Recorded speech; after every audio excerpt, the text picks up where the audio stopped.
Today, on Guess What I Found Out, we're going to discover some facts about American crocodiles, also known as Florida's original homeowners, and how a nuclear power plant accidentally became the best crocodile maternity ward in the United States. Yes, Curious George, you heard me? Florida built a power plant and saved a dinosaur. Florida, we were just trying to make electricity. Crocodiles.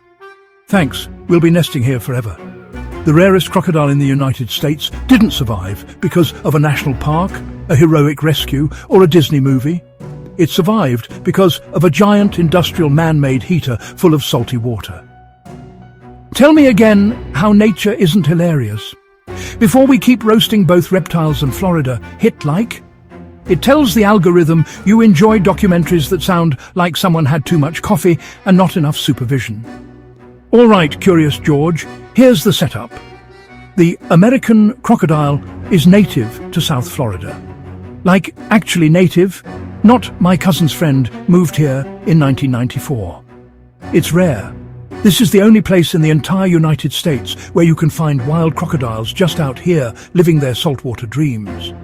These things are older than your family drama. Croc relatives have been basically the same since 80 million years ago, when their neighbors were T-Rexes instead of retirees. But by the 1970s, the South Florida population had crashed from maybe 3,000 to as low as 150. And why? Because crocodiles like brackish, coastal, undeveloped water, which is exactly where humans like to build beach houses, marinas, tiki bars, and HOA nightmares. So the crocs went, we need coastal space. Humans said, we need coastal vibes. And like every story in Florida, real estate wins, for better or for worse.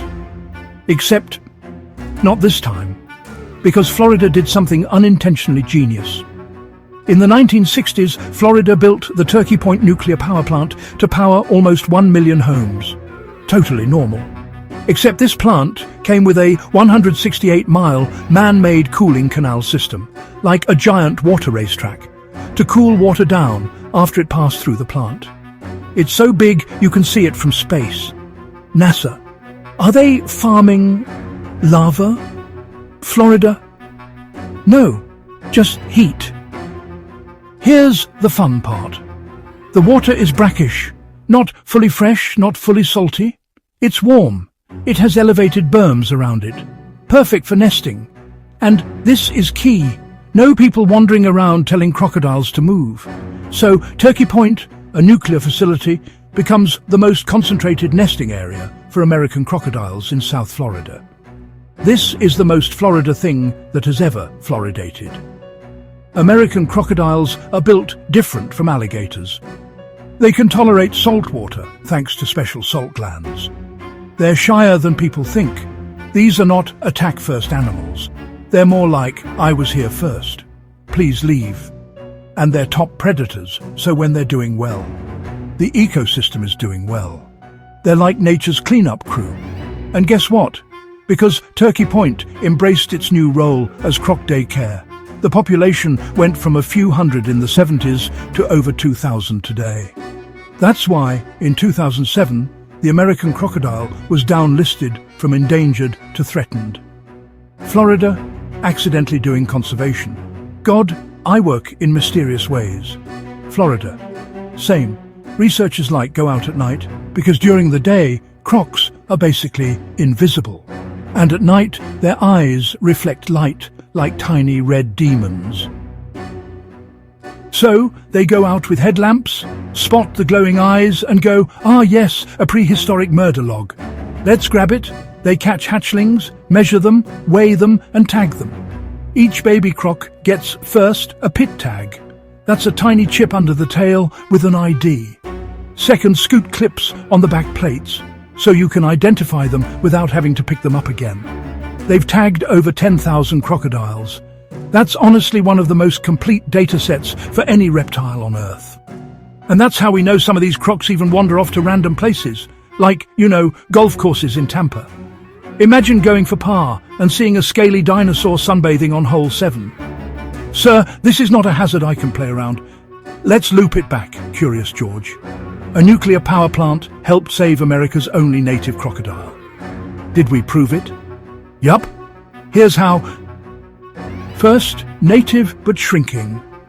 American crocs used to be in the thousands, but human coastal development pushed them out and their numbers tanked. Then Turkey Point appeared. Big, warm, salty, secure. A perfect habitat no one meant to build. Crocodiles moved in, nesting, feeding, thriving. The population rebounded to over 2,000. Science backed it up.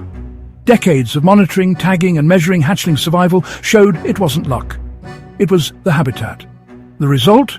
They got downlisted from endangered because, well, an industrial facility ended up doing what the coastline wouldn't, leaving them alone.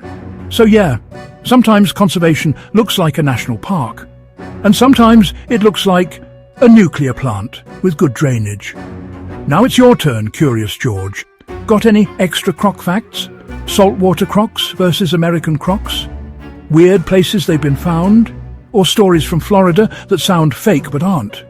Drop them in the comments, I read them. I steal the best ones. I put them in future videos. And if you like science, sarcasm and animals quietly outsmarting humans, watch the next video. We're talking about how deep-sea lakes literally mummify fish, and scientists are still like, yeah, let's go swim in it.